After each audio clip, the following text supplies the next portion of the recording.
You never had like a lumbar surgery or anything like that, did you? No, no Fusion? surgery. In Spokane, Washington, with each turn and twist, Still more painful going to that left side, right? Yeah. Air National Guard pilot Mitch Hall is trying to inch his way back into the cockpit.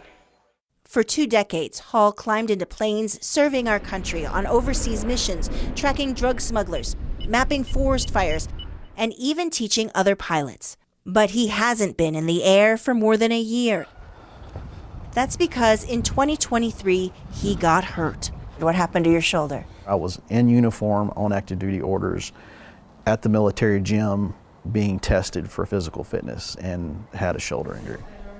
His recovery required therapy, and when Hall filed his claim with the military to cover the treatment, his local commanders gave their initial approval. But when his paperwork was sent to the National Guard Bureau headquarters in Virginia, that decision was overturned.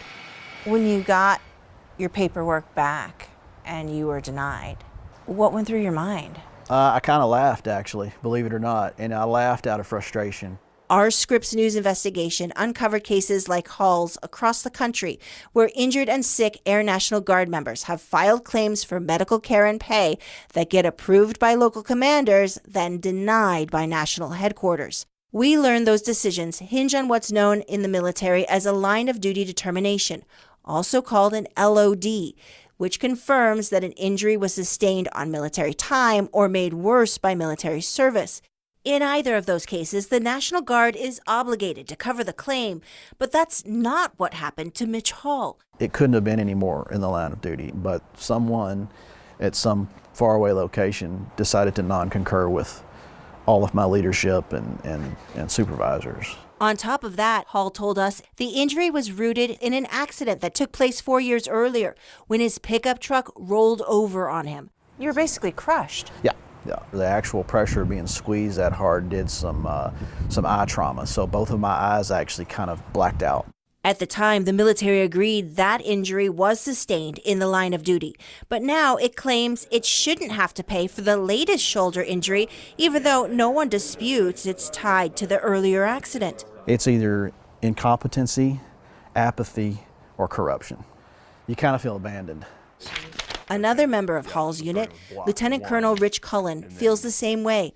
He's had 7 medical claims overturned by headquarters, all because they said his injuries weren't sustained in the line of duty.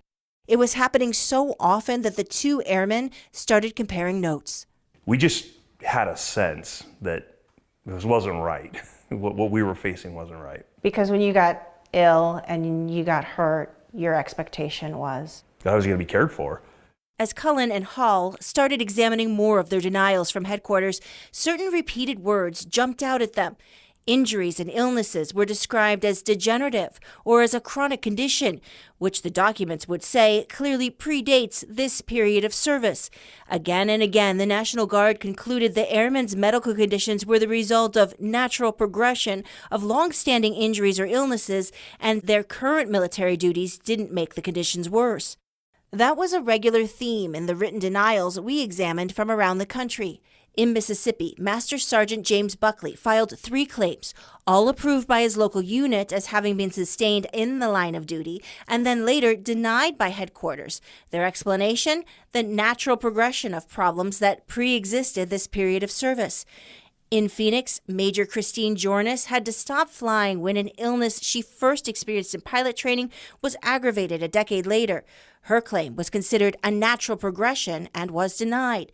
And in Nashville, an Air National Guard captain needed spine surgery. It was approved locally as a service-aggravated injury, but headquarters rejected that, writing off his condition as a natural progression of the disease. Air National Guard officials would not agree to an on-camera interview with Scripps News, but officials familiar with the process did say they approach every case with a presumption that it merits coverage. But to do that, they say they need to determine that a pre-existing condition suddenly worsened and is not simply the result of everyday living. The standard to determine not in the line of duty is clear and unmistakable evidence. It's an extremely high standard. Jeremy Sorensen has been tracking line of duty denials for years for U.S. JAG, a nonprofit group that represents injured service members. He says many of the recent denials we've examined are due to a change in how these claims are being processed. Until last year, he told us the vast majority of claims were not reviewed by anyone at headquarters, and that decision was left to local bases. But a new policy came into effect last spring and now requires all claims nationwide to be submitted to headquarters for an extra layer of scrutiny. That extra layer involves 4 people at headquarters, including a medical reviewer. None of them has ever treated or spoken directly to the service members about their conditions, but now they have the power to overturn local recommendations. What's that mean for the service members? Their medical care is not covered by the U.S. government. Their paycheck is taken away from them. Their ability to feed their families is taken away from them. National Guard officials told Scripps News they expected to make the process more effective and efficient and to ensure accuracy. But the changes also resulted in an increase in denials. Since November, the Air National Guard says it's overturned more than 20% of claims that have been approved by local commanders. That's 146 cases where service members have been denied medical care and benefits. We've been talking to Sorensen about the impact of the new policy for months. You seem more resolute and fired up and a little angry about it than you have been before. Why? Because I'm seeing this grow bigger and bigger, and I'm seeing an abject failure of the DoD leadership to engage and correct these matters or to hold anybody accountable. Since this past February, Scripps News has been asking the military about complaints from airmen related to this new policy.